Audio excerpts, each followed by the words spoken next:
படம் பார்த்துட்டு வரேன். படத்தோட ஸ்டோரி பாத்தீங்கன்னா, ஹீரோ வந்து ஒரு பேய் அதாவது ஜின்ன வந்து வீட்டுல வந்து பெட்டா வந்து வளர்க்குறாரு. அதுக்கப்புறம் என்ன நடக்குதுதான் படத்தோட ஸ்டோரி. படம் வந்து டைரக்டர் வந்து ரொம்ப ஒரு வித்தியாசமா யோசிச்சிருக்காரு.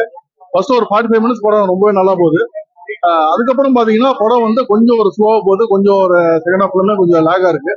அது இல்லாம அவங்க கொஞ்சம் எடிட்டிங்லேயே ட்ரிம் பண்ணி நல்லா ஃபாஸ்டா கொடுத்துருந்தாங்கன்னா படம் இன்னும் ஃபார் பெட்டரா இருந்திருக்கும். இப்போ இந்த படம் பாத்தீங்கன்னா ஒரு ஆவரேஜ் படம் பார்த்து ஒரு ஃபீல் கொடுக்குது.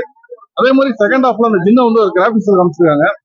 கிராபிக்ஸ் வந்து அவங்க பெருசா ஒரு ஒரு பட்ஜெட் இஷ்யூவா என்னன்னு தெரியல. கிராபிக்ஸ் ரொம்ப மோசமா இருக்கு. ஒரு 25 வருஷம் அந்த மடிய குடி சாத்தா அதெல்லாம் வந்த காலகட்டத்தில் உள்ள கிராபிக்ஸ் மாதிரி ரொம்ப கொஞ்சம் கிராபிக்ஸ் கொஞ்சம் இதா இருக்கு. நம்மளுக்கு வந்து என்னன்னா ஒரு அடல்ட்ஸுக்கு ஒரு ஜென்ரல் ஆடியன்ஸ்க்கு இந்த படம் எடுத்திருக்காங்க. நம்மளுக்கு வந்து அந்த ஒரு ஃபீல் கொடுக்குது. அவங்க ஃபுல் அண்ட் ஃபுல் குழந்தைங்களை டார்கெட் பண்ணி எடுத்தோம்னா இன்னும் கொஞ்சம் பெட்டரா இருந்திருக்கும். சின்ன சின்ன விஷயங்கள் அந்த படம் மிஸ் ஆயிருக்கு. பட் டைரக்டர் உண்மையிலேயே அவருக்கு ஒரு சரக்கு இருக்குங்கிறது கிளியரா தெரியுது. கண்டிப்பா அடுத்த படம் ஃபார் பெட்டரா பண்ணுவாரு. கடைசியில குட்டிமா சாங் ஒன்று போட்டாங்க. வேற ரேஞ்சில் இருந்துச்சு. செம்ம சூப்பரா இருந்துச்சு. அது இன்னும் கொஞ்சம் பெட்டரா படத்துல யூஸ் பண்ணிருக்கலாம். படத்துல காமெடி சீன்ஸ் எல்லாம் ஓரளவுக்கு நல்லா ஒர்க் அவுட் இருந்து எண்டு பட்ஜெட்ஸ் நல்லா இருக்கு. பட் அது டிராவல் பண்ணிட்டு வர்றது கொஞ்சம் ஒரு கிரிஞ்சி ஃபீல் கொடுக்குது. அதை கொஞ்சம் பெட்டரா பண்ணிடலாம். அதான் மியூசிக் பேக்ரவுண்ட் ஸ்கோர் எல்லாமே நல்லா இருக்கு. சினிமாட்டோகிராஃபி நல்லா இருக்கு. இந்த கிராபிக் சைட்ல தான் படத்துல வந்து கொஞ்சம் ஒரு மிஸ் ஆகுது. படத்துல வந்து ரொம்ப டெக்னிக்கலா போனீங்கன்னா ஒரு சில கண்டினியூட்டிஸ் வந்து மிஸ் ஆனது ரொம்ப கிளியர் கட்டா நம்மளுக்கு தெரியுது. அவங்க ஒரு சில விஷயங்கள் ரொம்ப கிளியர் பாயிண்டா சொல்றாங்க. சின்ன வச்சு என்ன பண்ணலாம் பண்ணக்கூடாதுன்னு.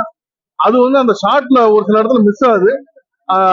அப்போ அதை வந்து ஒரு அது ப்ராப்ளி ஷூட்டிங் டைம்ல அது மிஸ் ஆயிருக்கு. அதை ஷூட்டிங்ல கவனிக்காம விட்டு வேற வழி இல்லாம எடிட்டிங்ல அவங்க உள்ள வச்சு விட்டாங்க.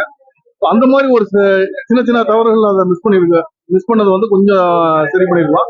பட் ஓவரால் அந்த டைரக்டரோட தாட் ப்ராசஸ் ரொம்பவே நல்லா இருக்கு. கடந்த 10-15 வருஷமா வராத பேய் படம் கிடையாது. விதவிதமா பேய் காமிச்சிட்டாங்க. அப்படி இருந்துமே ஒரு படம் வந்து ஒரு பேய் கான்செப்ட்ல வந்து ஒரு படம் வந்து நம்மள பார்க்க வைக்குதுன்னா உண்மையிலே டைரக்டர் வந்து அவரோட மூலியம் சொன்ன ஒரு நல்ல ஒரு வித்தியாசமா யோசிச்சது. டைட்டில் தாங்க ஃபுல் அண்ட் ஃபுல் அந்த சின்ன பேஸ் பண்ணதான் கதை.